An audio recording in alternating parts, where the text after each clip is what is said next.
تو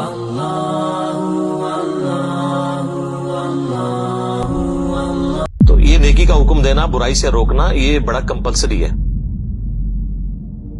بخاری اور مسلم میں ایک اور حدیث ہے، نبی علیہ السلام فرمایا کہ نیکی کا حکم دینے والے اور برائی سے روکنے والوں کی مثال اس کشتی کی مانند ہے۔ اب دیکھیں کیسی حضور نے مثال بیان کی، جس کی 2 منزلیں ہوں۔ پرانے زمانوں میں بحری جہاز چلا کرتے تھے۔ اس کشتی کی 2 منزلیں ہوں، اوپر والی منزل کے لوگ جو ہیں پانی ان کے پاس رکھا ہو، نیچے والی جو منزل کے لوگ ہیں ان کے پاس پانی نہیں ہے، تو ان کو بار بار سیڑھیاں چڑھ کے اوپر پانی کے لیے جانا پڑتا ہے۔ کچھ دنوں کے بعد انہوں نے یہ مشورہ کیا کہ یار یہ بار بار جو ہم اوپر جو جاتے ہیں اپنی کشتی میں سوراخ کیوں نہ کر لیں، نیچے سے پانی نکال لیں دریا کا، تو پتہ ہے جو کرے گا تو پھر ہوئے گا کہ حضور علیہ السلام نے فرمایا اب جو اوپر والی منزل کے لوگ ہیں جب ان کو یہ بات پتا چلے اور وہ یہ کہنا شروع کر دیں وہ تو خیر ہے اپنے حصے کی منزل میں سوراخ کر رہے ہیں، ہمارا کیا لے رہے ہیں، تو وہ بھی ڈوبیں گے اور نچلے بھی ڈوبیں گے، اور اگر وہ ان کو روک لیتے ہیں تو خود بھی بچ جائیں گے، ان کو بھی بچا لیں گے۔ حضور نے فرمایا یہ مثال ہے نیکی کا حکم دینے اور برائی سے روکنے کی، کہ جو لوگ نیک وہاں پہ موجود ہیں اگر وہ برائی سے باقی لوگوں کو نہیں نا روکتے تو ہم تو ڈوبے ہیں صنم، تمہیں بھی لے ڈوبیں گے۔ تمہیں اس لیے لے ڈوبیں گے کہ تمہیں اللہ پوچھے گا بھئی تجھے اپنے دنیا کے نقصان پہ تو غصہ اور غم ہوتا تھا، جب میرے دین کا جنازہ نکل رہا تھا تو چپ کر کے بیٹھ کے اسی والے کمروں میں سبحان اللہ روزانہ 100 دفعہ الحمدللہ اللہ اکبر، یہ تو بڑا آسان ہے نا، سبحان اللہ و بحمدی 100 دفعہ صبح 100 دفعہ شام نو، یہ تو کام پا کے رکھے، اصل جڑا کام کرنے تو کیتا ہی کوئی نہیں۔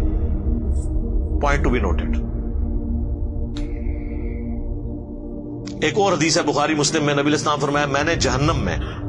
اپنے امتیوں میں سے بعض واعظین کو، واعظین یعنی علماء اکرام کی اتنی عزت ہے، ان کو دیکھا کہ وہ اپنے پیٹ کی انتڑیوں کے گرد جہنم میں چکر کاٹ رہے ہیں جس طرح کے کولو کا گدھا۔ عرب میں نا وہ آج بھی ہمارے انٹیریئر پنجاب کے اندر اب تو بہت کم ہو گیا یہ چیز، بہت بیکورڈ ایریا میں ہوتا ہے کہ وہ بیل کو چلا کے نا تو گندم کے سٹے رکھ دیتے ہیں، وہ ان کے اوپر جب وہ پڑتا ہے ان کا پاؤں تو وہ ان کے دانے لادا ہوتے ہیں، تو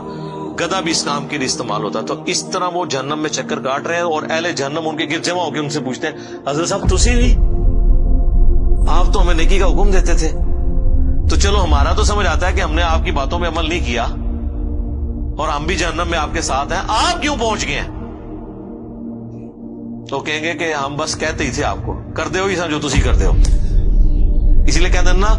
کہ وہ کام نہ کرو جو مولوی کرتا ہے، وہ کام کرو جو مولوی کہندا ہے، کیا وہ عموماً ٹھیک ہی ہوتے ہیں کہانیوں کو چھوڑ کے۔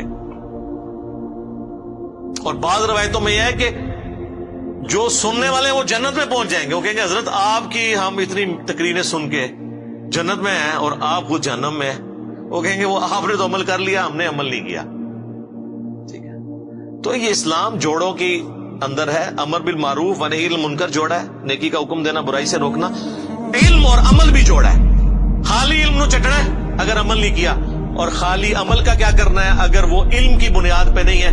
کہ جو طریقہ نبی علیہ السلام نے بتایا تھا اس کے بغیر آپ عمل کرتے رہے تو وہ عاملۃ ناصبہ، عمل کر کر کے تھک جائیں، جتنا مرضی ٹکرے مارتے رہے، بغیر وضو کے آپ نماز پڑھتے رہے، نماز تو کوئی نہیں ہونی جب تک آپ کو طہارت کے مسائل نہیں پتا ہوں گے، نماز کا طریقہ نہیں پتا ہوگا۔ تو یہ پیرلل میں دونوں چیزیں کمپلسری کمپلیمنٹری جڑی ہوئی ہیں۔ تو امر بالمعروف و نہی عن المنکر اس اعتبار سے بہت ہی امپورٹنٹ ہے۔ ایک اور حدیث ہے بڑی زبردست جامعہ ترمذی کے اندر کہ سیدنا ابوبکر صدیق رضی اللہ تعالیٰ عنہ نے یہ آیت تلاوت کی، یا ایھا الذین آمنوا علیکم انفسکم لا یضرکم من ضل اذا اہتدیتم، اے ایمان والو تم اپنی جان کی فکر کرو، تمہیں کوئی نقصان نہیں پہنچا سکے گا جو خود گمراہی پر ہے، تم اپنا کام سیدھا رکھو۔ اور حضرت ابوبکر نے کہا کہ تم یہ آیت پڑھ کے یہ سمجھتے ہو کہ تم خود نیکی کا کام کرتے رہو، جو برائی کرتے ہیں ان کا وبال تم پہ نہیں پڑے گا، تو یہ مطلب نہ لینا اس آیت کا، کیونکہ میں نے خود رسول اللہ سے سنا تھا کہ اگر کہیں پہ لوگ موجود ہوں اور وہ برائی کو دیکھتے ہوں اور برائی کو روکنے کی کوشش نہ کریں تو عنقریب اللہ ان سب پہ عذاب بھیج دے گا، اور وہ دعا کریں گے ان کی دعائیں بھی قبول نہیں ہوگی۔ یعنی نیکوں کو بھی رگڑا لگ جائے گا. پھر اس آیت کا کیا مطلب ہے؟ کیا ایمان والو تمہیں گمراہ کی گمراہی نقصان نہیں پہنچائے گی اگر تم ہدایت پہ ہو؟ مراد یہ ہے ہدایت پہ کون ہوگا؟ جو نبیوں کے طریقے پہ ہوگا. ہدایت پہ یہ ہے کہ آپ خود بھی سیدھے راستے پہ چل رہے ہیں اور لوگوں کو نیکی کا کہہ رہے ہیں، تو اب آپ ہیں ہدایت پہ. آپ کی دعوت کے باوجود کوئی برائی پہ چل رہا ہے نا، تو اب اس کا برائی پہ چلنا آپ کو نقصان نہیں پہنچائے گا. ہاں اگر آپ خود نیک عمل کر رہے ہیں، کسی کو روک نہیں رہے ہیں، تو اب اس کی برائی کا وبال بھی آپ پہ آ جائے گا. تو دیکھیں صحابہ کرام جو ہے نا، وہ کس طرح حضرت ابوبکر نے خطبہ دے کے کہا کہ ایسا غلط مطلب نہیں جائے لے لینا کہ جی بس میں سیدھا ہوں، بس ٹھیک ہے، باقی جان جدھر مرضی میرا کہ لینا دینا. یہ اس صورت میں ہوگا جب آپ ان تک بھی بات پہنچا دیں اور پھر بھی وہ نہ مانے،